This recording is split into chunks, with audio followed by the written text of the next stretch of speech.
پہلا سیموئیل اور اس کا 3 باب جو 21 آیات پر مشتمل ہے۔ اور وہ لڑکا سیموئیل ایلی کے سامنے خداوند کی خدمت کرتا تھا، اور ان دنوں خداوند کا کلام گراں قدر تھا، کوئی رویا برملا نہ ہوتی تھی۔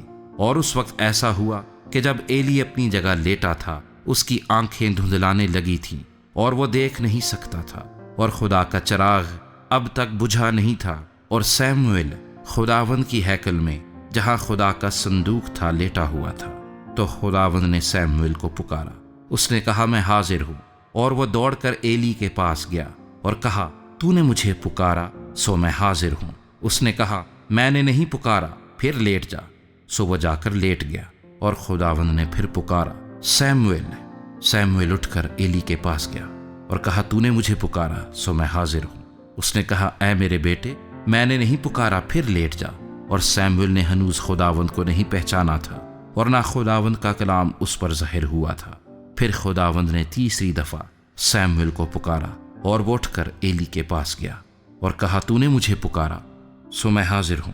سو ایلی جان گیا کہ خداوند نے اس لڑکے کو پکارا، اس لیے ایلی نے سیموئیل سے کہا جا لیٹ رہ، اور اگر وہ تجھے پکارے تو کہنا ہے خداوند فرما، کیونکہ تیرا بندہ سنتا ہے۔ سو سیموئیل جا کر اپنی جگہ پر لیٹ گیا۔ تب خداوند آ کھڑا ہوا اور پہلے کی طرح پکارا سیموئیل سیموئیل۔ سیموئیل نے کہا فرما، کیونکہ تیرا بندہ سنتا ہے۔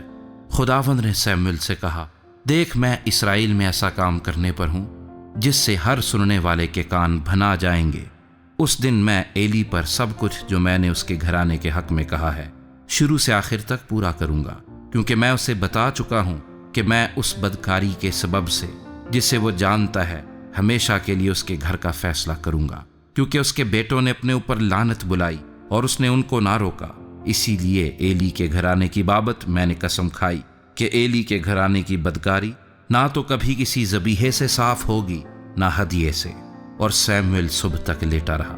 تب اس نے خداوند کے گھر کے دروازے کھولے، اور سیموئیل ایلی پر رویا ظاہر کرنے سے ڈرا۔ تب ایلی نے سیموئیل کو بلا کر کہا اے میرے بیٹے سیموئیل۔ اس نے کہا میں حاضر ہوں۔ تب اس نے پوچھا وہ کیا بات ہے جو خداوند نے تجھ سے کہی ہے؟ میں تیری منت کرتا ہوں اسے مجھ سے پوشیدہ نہ رکھ۔ اگر تو کچھ بھی ان باتوں میں سے جو اس نے تجھ سے کہی ہیں چھپائے تو خدا تجھ سے ایسا ہی کرے، بلکہ اس سے بھی زیادہ۔ تب سیموئیل نے اس کو رتی رتی حال بتایا اور اس سے کچھ نہ چھپایا۔ اس نے کہا وہ خداوند ہے، جو وہ بھلا جانے سو کرے۔ اور سیموئیل بڑا ہوتا گیا، اور خداوند اس کے ساتھ تھا، اور اس نے اس کی باتوں میں سے کسی کو مٹی میں ملنے نہ دیا۔ اور سب بنی اسرائیل نے دان سے بیر سبا تک جان لیا کہ سیموئیل خداوند کا نبی مقرر ہوا۔ اور خداوند سیلا میں پھر ظاہر ہوا، کیونکہ خداوند نے اپنے آپ کو سیلا میں سیموئیل پر اپنے کلام کے ذریعے سے ظاہر کیا۔